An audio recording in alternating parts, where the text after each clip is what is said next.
You're sitting in traffic. The light turns green. You accelerate. Nothing feels different. But 3 minutes ago, somewhere in the Pacific, a Chinese submarine crew sent the activation signal.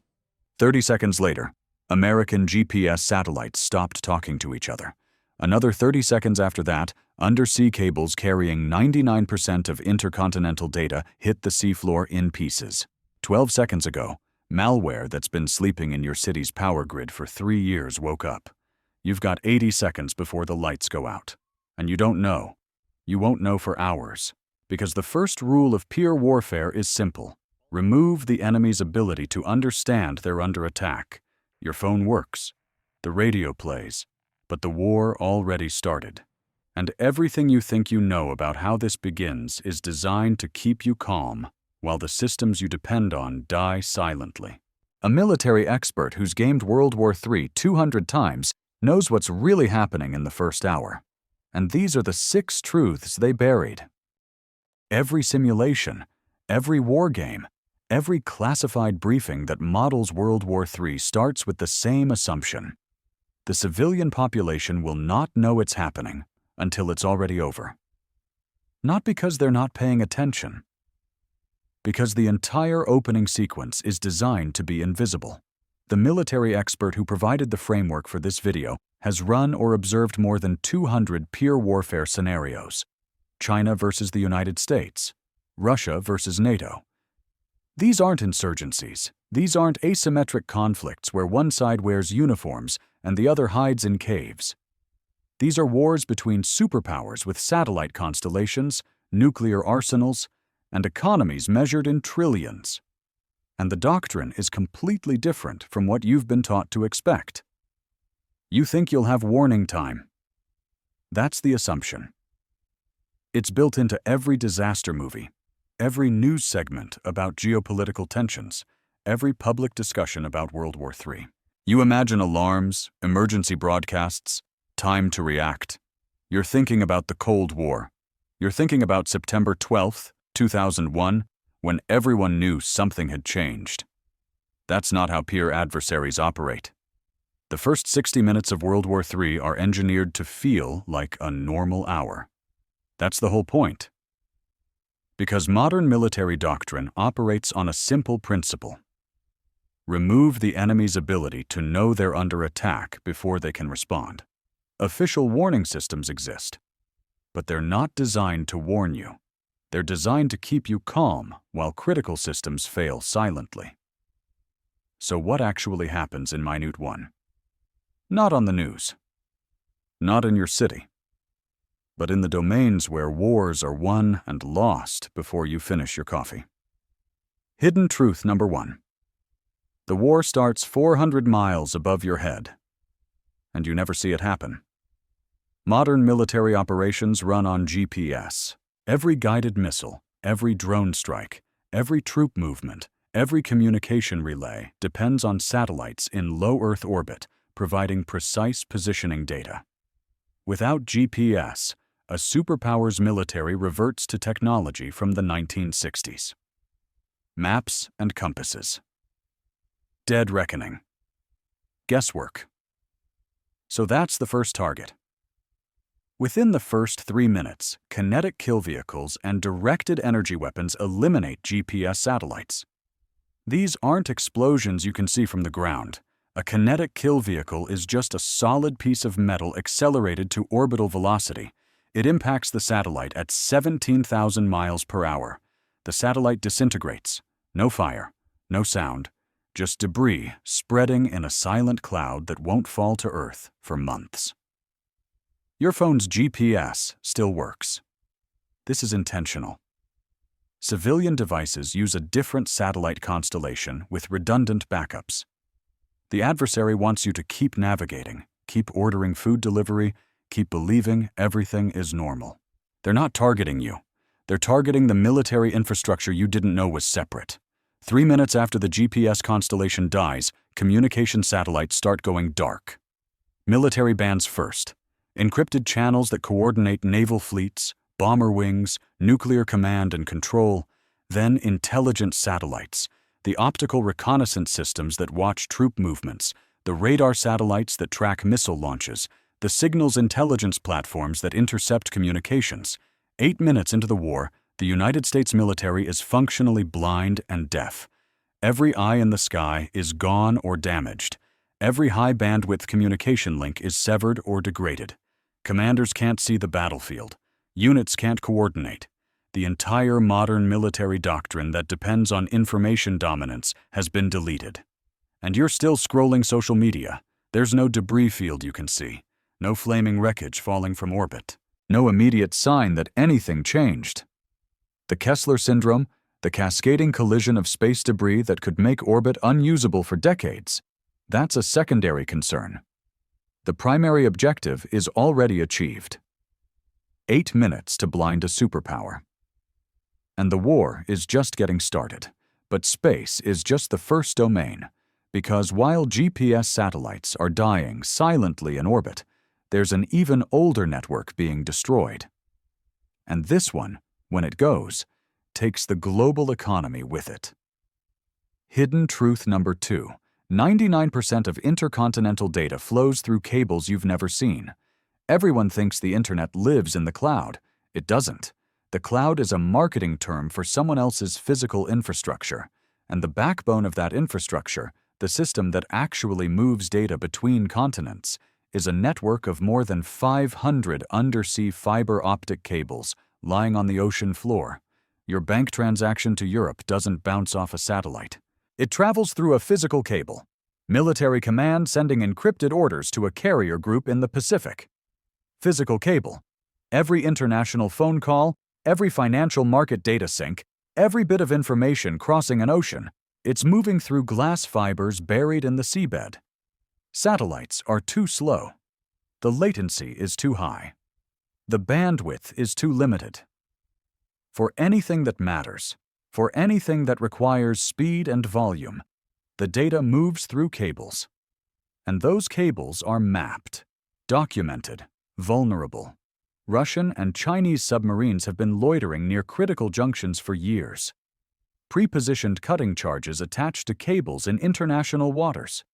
Autonomous underwater drones sitting on the seafloor at choke points, waiting for an activation signal. This isn't speculation.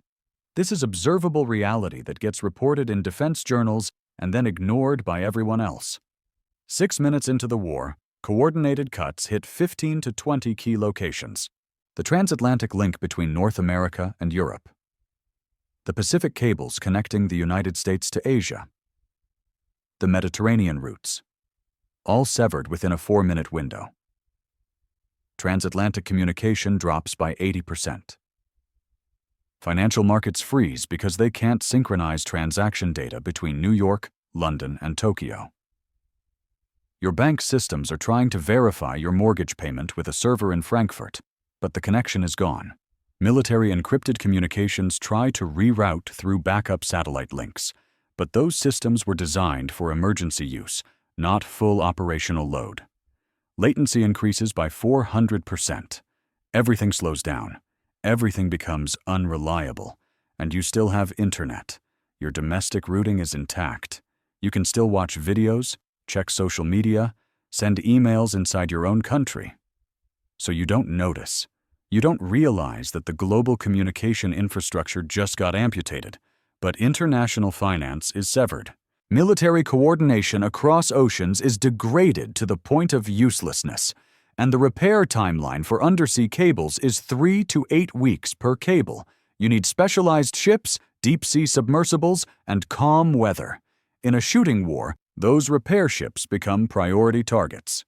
8 minutes in, satellites gone, cables cut, and you still think you're having a normal Tuesday. But there's a reason these attacks happen first, in this specific sequence. And it's not about technology, it's about business. Hidden truth number 3. They didn't tell you because panic is worse than defeat. Think about it. If the public knew that satellite infrastructure and undersea cables were this vulnerable, there would be immediate pressure to harden these systems. Redundancy, shielding, distributed networks. The kind of infrastructure investment that would cost more than $400 billion. That's the financial cost. But there's a political cost that's even higher. Admitting that current systems are essentially theater means admitting that decades of defense spending created a military that can be blinded in 8 minutes. No politician survives that admission. There's also a doctrine called strategic ambiguity. It means your adversaries have to guess your capabilities. They have to wonder if you've hardened your systems, if you've developed countermeasures, if you've got backup plans they don't know about. That uncertainty is a deterrent, but strategic ambiguity only works if your own population is also uncertain. An informed public means informed adversaries. Every congressional hearing, every infrastructure report, every public debate about vulnerability becomes intelligence for the other side. So classification serves two purposes. It hides weakness, and it hides doctrine. The system works because nobody's asking questions. Banks and financial institutions have the same problem. If they disclosed the extent to which international transactions depend on undersea cables, capital would flee to domestic assets. Markets would destabilize before the war even started. Power grid operators, water systems, logistics networks, they all have similar vulnerabilities and similar reasons to stay quiet. Public ignorance isn't an accident. It's policy. The phrase "need to know" has been expanded to include "need to not know," because a population that understands how fragile these systems are might demand solutions, and solutions are expensive. But satellites and cables are just preparation. The actual destruction starts 12 minutes in. And it doesn't look like war. It looks like accidents. Hidden truth number 4. The power doesn't go out from bombs. It goes out from math. This is where the kinetic phase begins. But it doesn't look kinetic. There are no explosions, no missiles, no visible destruction. Just infrastructure failing in ways that seem like coincidence until you understand what's actually happening. Pre-positioned malware has been sitting dormant in SCADA systems for years. SCADA stands for Supervisory Control and Data Acquisition. These are the industrial control systems that run critical infrastructure. Power grids, water treatment plants, natural gas pipelines, traffic control networks. The systems were installed with security that was adequate in 2005 and catastrophically insufficient now. And the malware got in through routine software updates, through contractor laptops, through supply chain compromises that happened so long ago, nobody remembers to look for them. 12 minutes into the war, an encrypted signal activates the dormant code. This is the Stuxnet model scaled to civilian infrastructure. Stuxnet was the cyber weapon that destroyed Iranian nuclear centrifuges in 2010 by making them spin themselves apart. Same concept. Different target. The power grid attack is elegant. Modern electrical grids in the United States operate at precisely 60 Hz. That frequency has to stay stable or the system starts failing. The malware doesn't shut anything down. It just commands specific turbines and substations to desynchronize. One generator starts running at 60.1 Hz. Another drops to 59.8 Hz. The grid segments start fighting each other. Automatic safety systems detect the frequency instability and trigger cascade shutdowns to prevent equipment damage. The result looks like rolling blackouts. It looks like an aging grid finally giving out under load. But it's not. It's warfare executed through physics and code. Water treatment plants start reporting false chlorine readings. The automated chemical dosing systems get corrupted commands. Chlorine levels spike in some areas, creating undrinkable water. In other areas, chlorine drops to zero, and bacterial contamination becomes a threat within hours. The system shuts down automatically because it's detecting dangerous conditions, but the dangerous conditions are being created by the malware. Natural gas pipelines operate on pressure sensors and automated valves. The malware feeds false pressure readings to the control systems. The automated safety valves start closing. cutting off gas supply to entire regions. The operators see pressure drops that look real on their screens, so they follow protocol and shut down sections of the pipeline. No gas means no heating, no cooking, no backup power generation for people with natural gas generators. Traffic control systems in major cities get synchronized attack commands. Green lights in all directions simultaneously. Not everywhere. Just at critical intersections during rush hour. Accidents, gridlock. Emergency services can't respond. The chaos looks like system malfunction. It is system malfunction. Deliberately induced. You're sitting in the dark. The water from your tap smells wrong. The gas stove won't light. Traffic outside is gridlocked. And you're thinking this is just infrastructure that finally aged out. Bad timing. Coincidental failures. It's not coincidence. It's 12 minutes into World War III. The timeline to figure out these failures or coordinated attacks is 8 to 12 hours. The timeline to restore systems without clean software and hardware verification is days to weeks. And by then, the war has moved to the next phase. But there's a reason these specific systems were targeted in this specific order. And it's not random. It's geometry. Hidden truth number 5. They're not trying to kill you. They're trying to move you. Look at the pattern of infrastructure failures. Power outages concentrated in suburban and rural areas. Water treatment plants in smaller municipalities failing first. Natural gas cutoffs hitting distributed populations hardest. But urban cores, the major cities, they keep partial functionality. Hospitals stay online. Government buildings maintain power. Financial districts keep running on backup systems. This isn't random. It's doctrine. Population shaping. The strategic objective isn't destruction. It's displacement. Force the dispersed population to concentrate in controllable zones. A population spread across suburbs, small towns, and rural areas is impossible to manage in a crisis. Too many nodes, too much territory, too many variables. But a population that migrates into cities becomes manageable, concentrated, predictable. The infrastructure cuts make suburban and rural living immediately unsustainable. No power means no well pumps for rural water. No gas means no heating in isolated areas.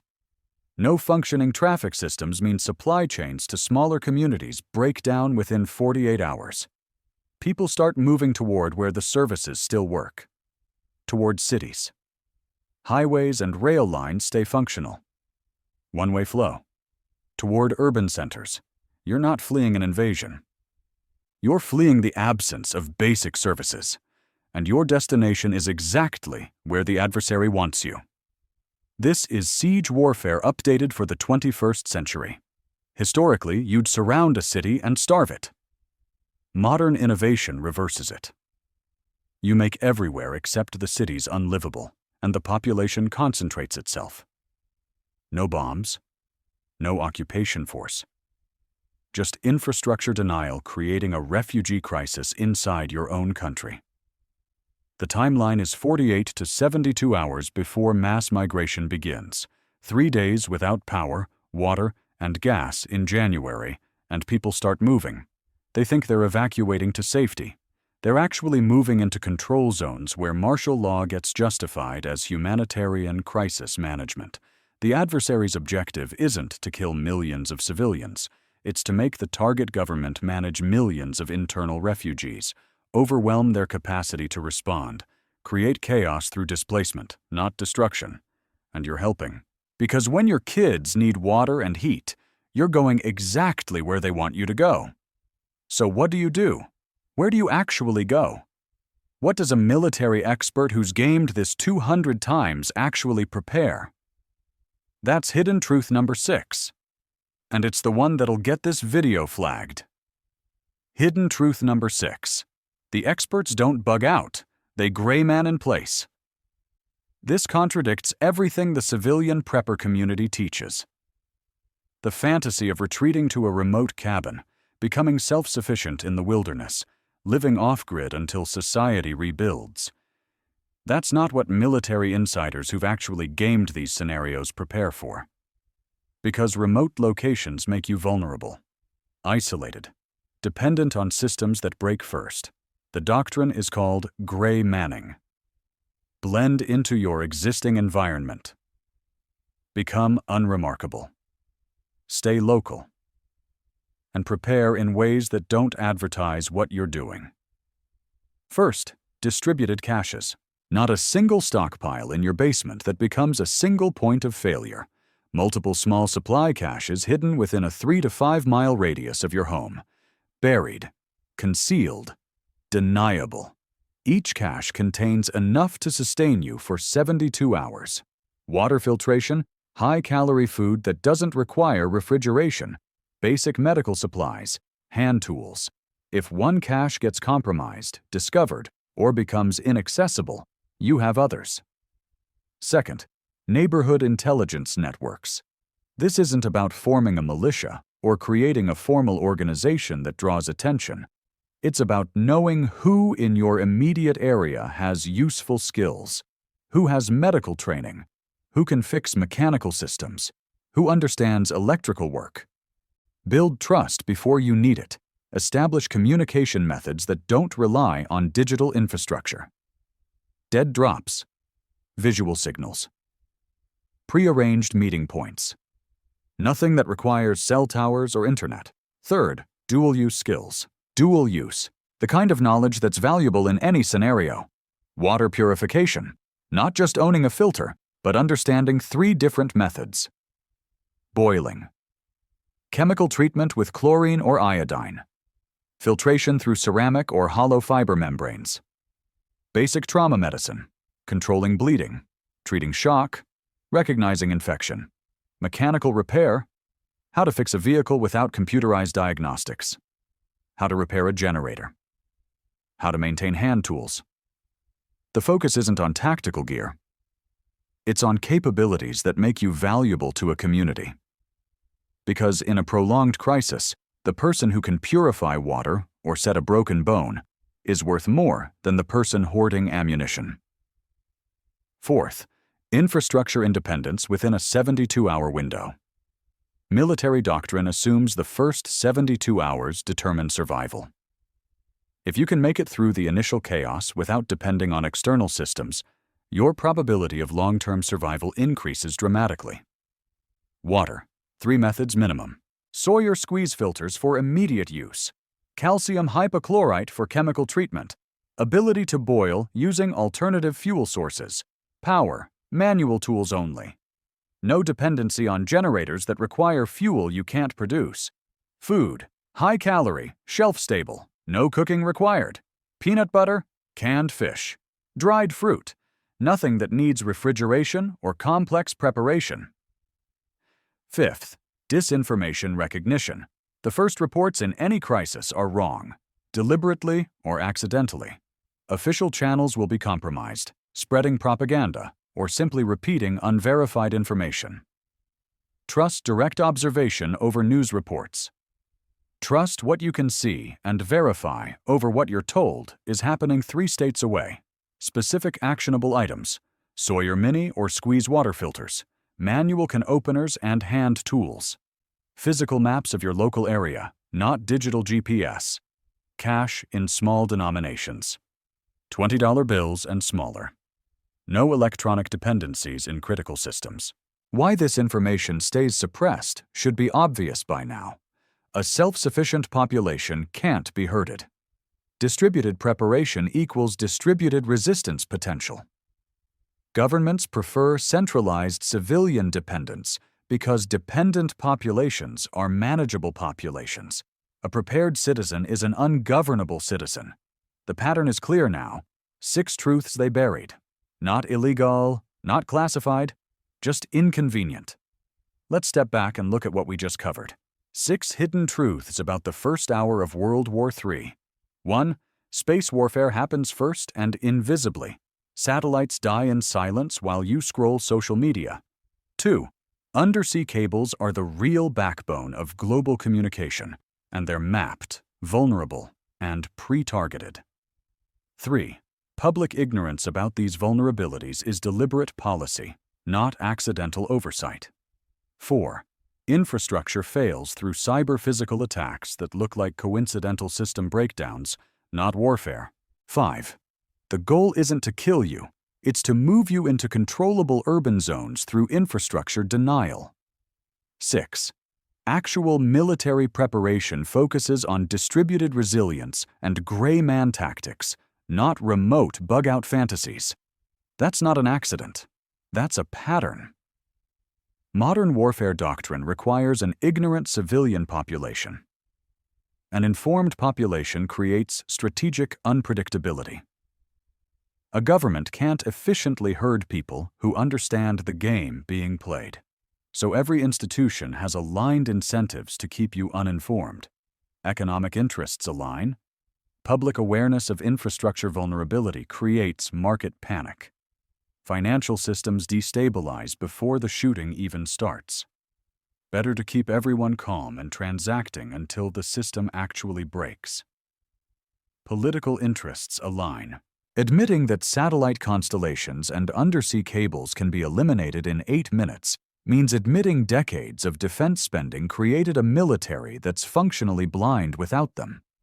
No politician survives that admission. No bureaucracy volunteers that information. Military interests align. Strategic ambiguity depends on adversaries guessing your capabilities. But that only works if your own population is also uncertain. Every public debate about hardening infrastructure becomes intelligence for the other side. The result is that every institution benefits from your ignorance, and a prepared, distributed, informed population is exactly what they can't manage. You're harder to control, harder to move, harder to predict. Official preparedness guidance reflects this. Stay informed, they tell you, but only through channels they control. Follow official instructions, they say, meaning instructions that serve their consolidation objectives. Don't spread misinformation, they warn, which really means don't share tactical truths that undermine their plans. Real preparedness is both informational and physical. It's understanding the actual game board while building capabilities that don't depend on systems designed to fail. The military expert who gamed 200 scenarios doesn't trust official channels. Neither should you. This isn't prepping. It's asymmetric awareness. It's understanding that the first hour of World War III is designed to be invisible to you and choosing to see it anyway. Now I want to hear from you.